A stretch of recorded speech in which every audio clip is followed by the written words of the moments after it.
I want to explore the way we educate physicians in this country. There's a lot of research around this in the United States, medical education, that we take caring, compassionate people into our medical schools. So it does not look as though the problem is our selection. People come with open hearts and with compassion and love. And there's a lot of data that looks at what happens 1 year into medical training, 2 years into medical training. What the studies show is that 1 year, 2 years into training, empathy and compassion in the people that were empathetic, loving people when they came in has plummeted. And they self-report that their medical care, not surprisingly, is different. This is not surprising.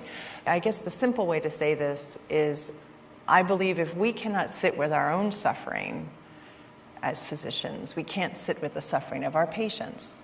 I'm comfortable dealing with your diabetes and hypertension because I have the tools to fix that, I believe, and I'm trained to do that. But I don't even want to open the door if I even knew what questions to ask that might reveal your suffering, because I don't know how to be present with that. So I'd love your thoughts on that, those comments, and then how do we begin to train and have our learners, our physicians to be, and other healthcare providers, put emotion at the same level as the intellect? So yeah, we are still… see, if you want flowers to grow in your garden, you don't have to think flowers, you don't have to chant flowers. You just have to think of soil, manure, water, sunlight. Nothing to do with flowers. If you handle filth well, flowers will happen.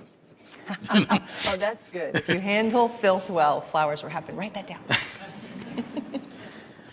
Those people who think of flowers, they will end up with Chinese-made plastic flowers. Yes.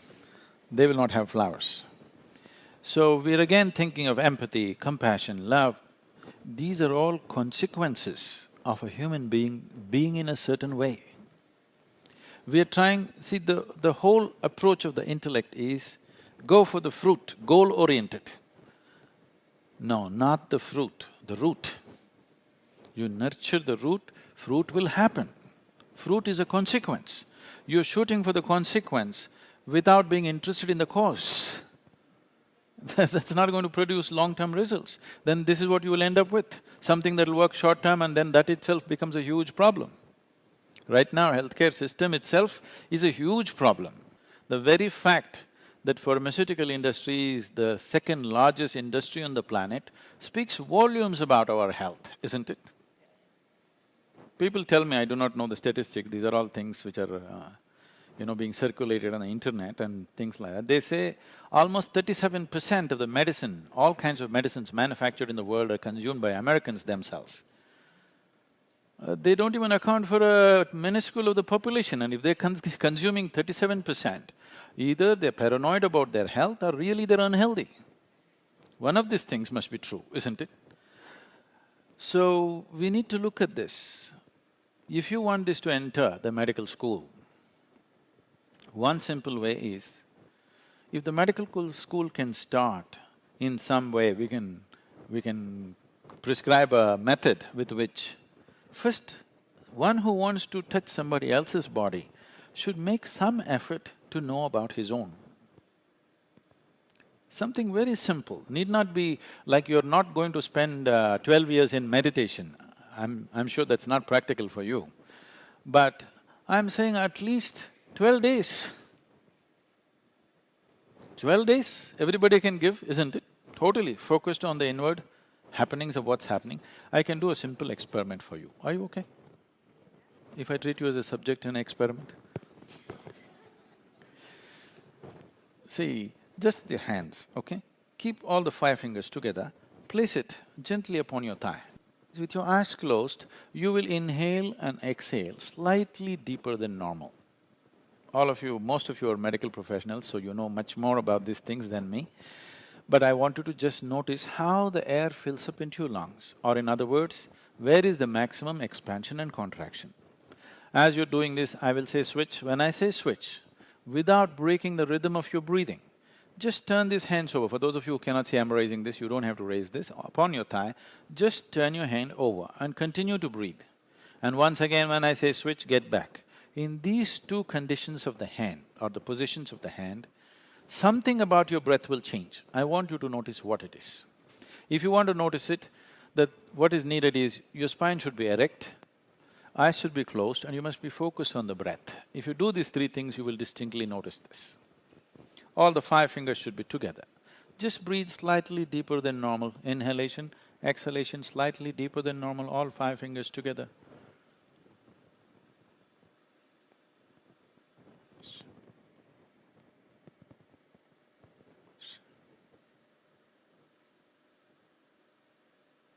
Switch.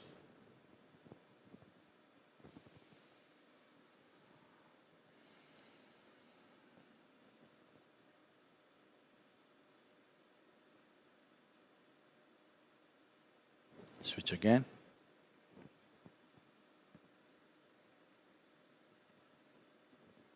Please open your eyes. Do you notice some difference? What is it? If you hold it this way, the maximum expansion and contraction happens in the lower lobe of the lung, so you will notice it in the diaphragm region. If you turn it around, it moves to the middle lobe of the lung, you will notice it higher up. Just take one breath and see it is noticeable.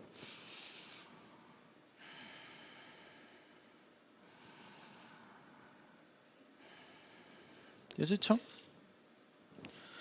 So something so simple, most human beings will not take these things into account. So just if you turn your hand around, the very way you breathe alters itself. It's not just the breath. The very way the fundamental life energies function in this body alters itself simply because you turned your hand around. How many times in a day, unconsciously, are you doing this and hoping to be peaceful? It doesn't work like that. This is like you got into your car, you don't know what these 3 pedals are, just kick any one of them whenever you feel like it. You know what a jerky driver you will be?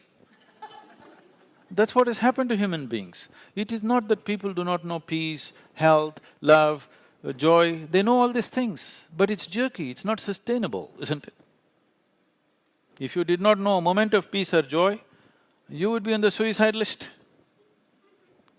You know peace, you know love, only problem is you can't hold on to it, isn't it? That's because this is a chemical soup. If I give the same ingredients to all of you, soup ingredients to all of you, and each one of you make the soup, you will have still 100 varieties of soups, isn't it? The same ingredients, yes or no? Each home it tastes different, just the way you make it. This also the same thing, same ingredients, just the way you make it within yourself, isn't it? Whether it's health or well-being, peace, love, joy, ecstasy, every human experience has a chemical basis to it. And chemistry is not a basis, chemistry is also a consequence of a different dimension of who you are. I think Mitch was putting up those 5 koshas and all. In yoga, because you're talking about the mind, in yoga we don't see anything as mind. All different levels of bodies, physical body, mental body, energy body, etheric body, and the other one will not translate well, it's called bliss body in English, but that's a wrong translation. So, physical body is something that you gather because of the food that you've eaten. So what kind of food you've eaten definitely interpret itself as the nature of the body that you have. Well, your genetics, the other information has a serious impact, but still the design of this building is important. But still the material is also important, isn't it? Even if the design is fabulous, if the material is bad, still the whole building may not fall down on our heads, but panels could be falling on our heads.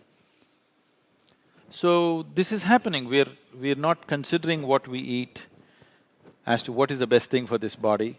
So food, the next thing is mental body. There is a whole intelligence, there's a network of intelligence across this. When we say mind, what are we referring to? A certain level of memory and a certain level of ability to use that memory in the form of intelligence, isn't it? You tell me if you, all of you being doctors, you know this very well. A single cell, what it is doing, it can freak your mind. It is doing that many things, isn't it? There's no question about that. And your single cell, what it remembers, it can freak your mind once again. See, do you remember 10 generations ago, how your grandmother looked? No. You have no memory of that. Your body remembers.